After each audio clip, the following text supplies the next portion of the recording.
Hi there, this is me. So ayan guys, isa na namang napakasimpleng sketch po ang ating gagawin sa ngayon. Ito po ay isang leon. Ang leon ay isang espisye sa pamilyang Felidae at isang miyembro ng genus Panthera.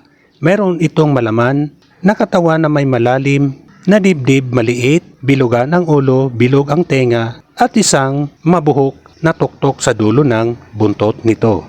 Ang mga leon ay ang pangalawang pinakamalaking pusa sa mundo at naninirahan pangunahin sa Afrika at Asya. Ang mga pride ng leon ay nakakarami sa mga babae. May mga babaeng nangangaso at nag-aalaga sa kanilang mga anak. Ang mga leon sa pagkabihag ay maaaring mabuhay ng higit ng 20 taon habang ang ligaw naman ay karaniwang nabubuhay ng wala pang 14 na taon. Kasama sa pagkain ng mga leon ang mga malalaking biktima tulad ng zebra at kalabaw at marami pang iba. Bagamat maaari silang manghuli ng maliliit na hayop kung kinakailangan.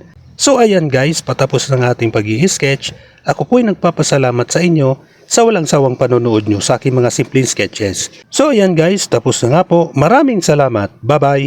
Thank you.